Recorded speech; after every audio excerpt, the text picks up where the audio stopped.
दोस्तों बहुत बहुत स्वागत है आप सभी का एक बार फिर से। जी हाँ दोस्तों, आज पूरे दिन की कई महत्वपूर्ण और बड़ी खबरें निकलकर सामने आ रही हैं। जानेंगे सभी खबरों को विस्तार से। तो दोस्तों, खबरों में आगे बढ़ने से पहले वीडियो को एक प्यार भरा लाइक जरूर कर दें और ताजा खबरों को जानने के लिए चैनल को सब्सक्राइब भी जरूर कर लें।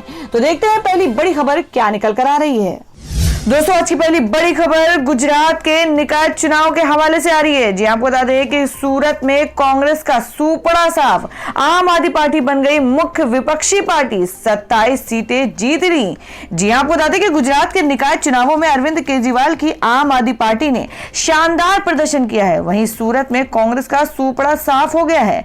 आपने सूरत के 27 सीटों पर जीत हासिल की है।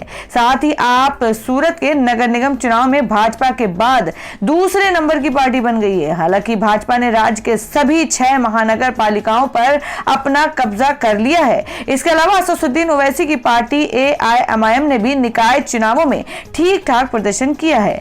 गुजरात निकाय चुनावों में पिछली बार प्रमुख विपक्षी पार्टी रही कांग्रेस को जबरदस्त झटका मिला है। आम आदमी पार्टी ने भाजपा का गढ़ रही सूरत महानगर पालिका में 27 सीटों पर अपना कब्जा जमाया है, जबकि कांग्रेस का इस बार खाता भी नहीं खुल पाया है।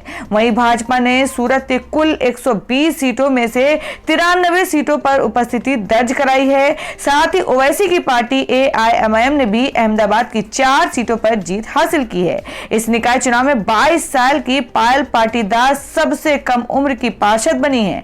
पायल आम आदमी पार्टी की टिकट पर सूरत के वार्ड नंबर 16 से उम्मीदवार थी। आम आदमी पार्टी ने सूरत में शानदार प्रदर्शन किया है। गुजरात निकाय चुनाव में आम आदमी पार्टी की अप्रत्याशित जीत पर आप नेता सौरभ भारद्वाज ने कहा कि पार्टी ने गुजरात में पहली बार निकाय चुनाव लड़ा और वहां से चौंकाने वाले नतीजे सामने आए हैं।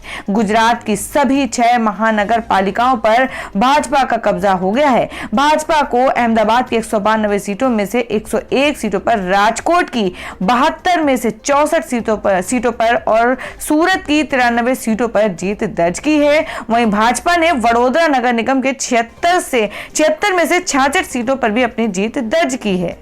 और दोस्तों में अगली खबर निकल कर आ रही है महाराष्ट्र से, जो कि कोरोनिल को लेकर है। जी आपको बता दें कि महाराष्ट्र में नहीं बिकेगी पतंजलि की कथित कोरोना दवा, सरकार ने लगाई रोक। जी हम बात करें कि बाबा रामदेव की पतंजलि योगपीठ द्वारा निर्मित कोरोना की कथित दवा कोरोनिल को लेकर विवाद बढ़ता जा रहा है। इंडियन मेडिकल एसोसिएशन के सवाल उठाने के अगले दिन महाराष्ट्र में कोरोनिल की बिक्री पर रोक लगा दी गई है। महाराष्ट्र के गृह मंत्री अनिल देशमुख ने इसकी जानकारी दी है।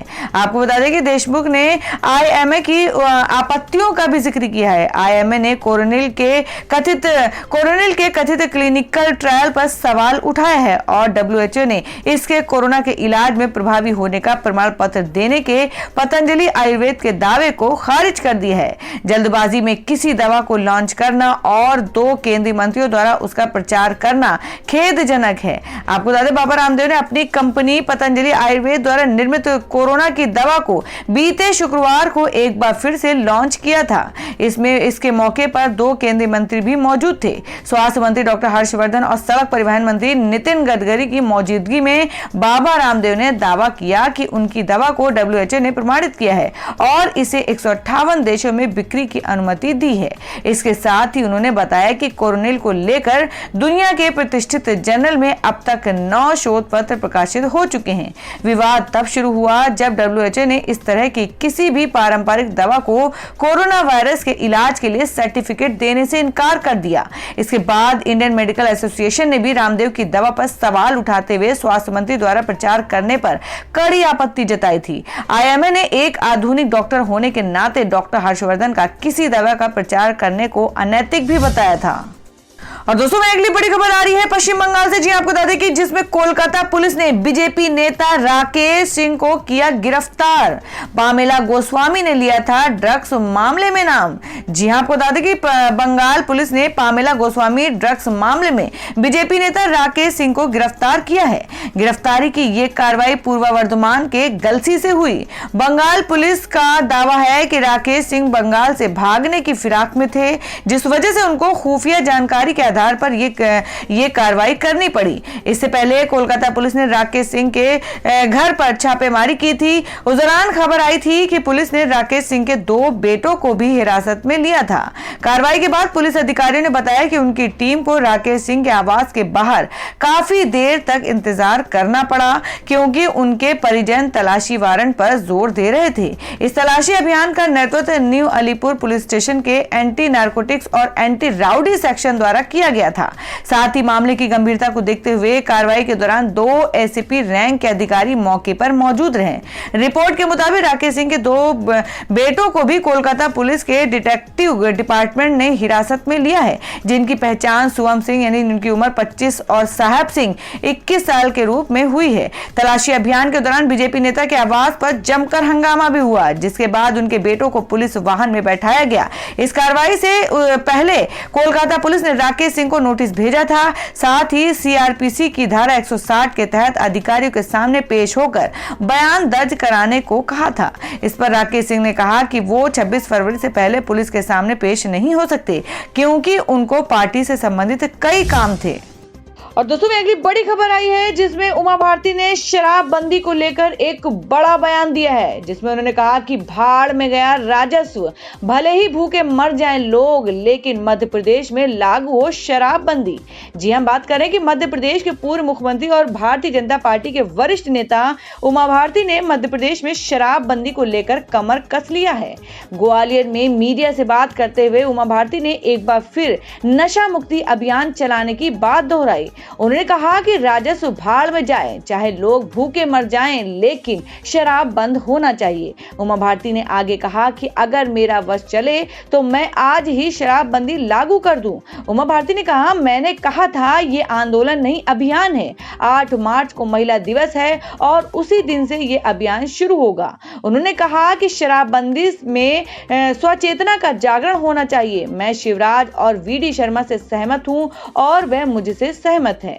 उमा भारती ने आगे कहा कि प्रदेश में शराबबंदी ही नहीं, नशाबंदी होना चाहिए, जो जागरण अभियान से भी अच्छा है। सलाह देते हुए उमा भारती ने कहा कि सरकार को यह कहना है, नियम विरुद्ध दुकानें ना खोली जाएं, आबकारी नियमों का पालन किया जाए, क्योंकि 2 नंबर की जो शराब बनती है वही अधिकतर जहरीली होती है, वह पूरी तरह से बंद हो। उमा भारती ने कहा कि लॉकडाउन के दौरान कितने महीने तक लोगों ने शराब नहीं पी और कोई नहीं मरा। जैसे ही दुकानें खुली, लोग मरना शुरू हो गए।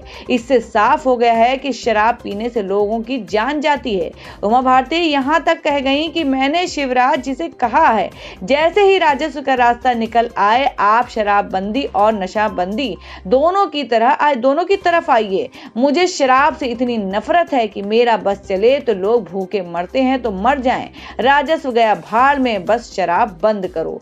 उन्होंने आगे कहा कि मैं ये अभियान जरूर चलाऊंगी, क्योंकि ये मेरी आस्था है। शराब बंद हो। राम मंदिर निर्माण में मेरी आस्था थी, लेकिन उसमें 30 साल लग गए, पर शराबबंदी में ज्यादा समय नहीं लगेगा। आपको बता दें कि उमा भारती ये मानती हैं कि शराबखोरी से महिलाएं ज्यादा पीड़ित होती हैं। शराब पीकर मारपीट, अत्याचार और जुल्म उन्हीं पर ढाए जाते हैं।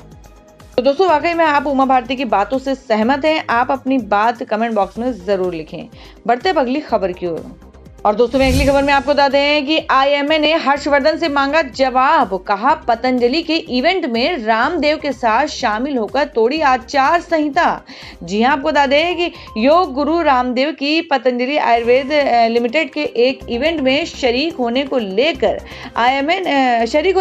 इंडियन मेडिकल एसोसिएशन यानी आईएमए ने केंद्रीय स्वास्थ्य मंत्री डॉक्टर हर्षवर्धन पर सवाल उठा दिए हैं। भारत में modern scientific system of medicine से जुड़े डॉक्टर्स की इस स्वयंसेवी संस्था ने कहा है कि हेल्थ मिनिस्टर ने उस कार्यक्रम में जाकर डॉक्टरों से संबंधित आचार संहिता का उल्लंघन किया है। आईएमए पदाधिकारियों के हवाले से अंग्रेजी अखबार टेलीग्राफ की रिपोर्ट में बताया गया है, मंत्रियों गडकरी मुख्यातिथि थे, जबकि साथ में स्वास्थ्य मंत्री भी थे, कि उसकी आड़ में जिस तरह से रामदेव के बैनर को दर्शाया गया और दावा WHO द्वारा प्रमाणित दवा किया गया, उससे से गलत ही असर पड़ा। सोमवार को जारी आईएमए के आधिकारिक बयान में बोला गया, स्वास्थ्य मंत्री द्वारा गैर वैज्ञानिक दवा का गलत और बढ़ा चढ़ाकर पेश किया जाना व WHO की ओर से उसे खारिज करना भारत की जनता के लिए एक तमाचा और बेइज्जती है।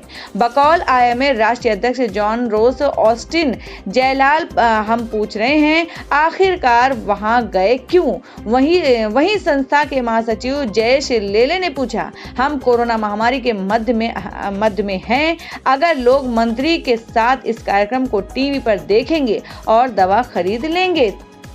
दरअसल 19 फरवरी को दिल्ली में रामदेव ने कोरोना के उपचार के लिए कथित दवाई कोरोनिल पहले इम्यूनिटी बूस्टर थी को लेकर एक प्रेस कॉन्फ्रेंस की थी। उन्होंने व उनके सहयोगी आचार्य बालकृष्ण ने उस दौरान दवा से जुड़े कुछ रिसर्च पेपर्स भी जारी किए थे। दावा किया था कि ये 158 मुल्कों में जाने के लिए तैयार है। इस दौरान केंद्रीय स्वास्थ्य मंत्री डॉक्टर हर्षवर्धन के साथ केंद्रीय सड़क एवं परिवहन मंत्री नितिन गडकरी मौजूद थे। कोरोनिल को लेकर विवाद तब गहराया जब रामदेव ने अपनी पीसी के दौरान दावा किया था कि ये अब WHO GMP प्रमाणित है, जबकि WHO ने ट्वीट कर साफ कर दिया था कि उसने किसी भी पारंपरिक दवा को प्रमाणित नहीं किया है और न ही समीक्षा की है। बता दें कि COPP का मतलब सर्टिफिकेट ऑफ फार्मास्यूटिकल प्रोडक्ट होता है। और दोस्तों एक और खबर में आपको बता दें कि जिसमें असदुद्दीन ओवैसी की पार्टी AIMIM का गुजरात निकाय चुनाव में खुला खाता। जी हां, हम बात करें कि गुजरात के निकाय चुनावों में असदुद्दीन ओवैसी की पार्टी ऑल इंडिया मजलिस इत्तेहादुल मुस्लिमीन ने अपना खाता खोलते हुए अहमदाबाद के 2 वार्ड में जीत हासिल की है। अहमदाबाद नगर निगम के जमालपुर और मकदमपुर वार्ड में पार्टी के पैनल को जीत मिली है। अहमदाबाद समेत 6 महानगर पालिका मनपा की कुल 576 सीटों पर 21 फरवरी को वोट डाले गए थे। 6 में से 5 महानगर पालिका यानी अहमदाबाद, राजकोट, बड़ोदरा, जामनगर और भावनगर में बीजेपी को बहुमत मिल गया है। वहीं सूरत में आम आदमी पार्टी ने 25 सीटों पर जीत हासिल कर कांग्रेस को यहां तीसरे नंबर पर धकेल दिया है।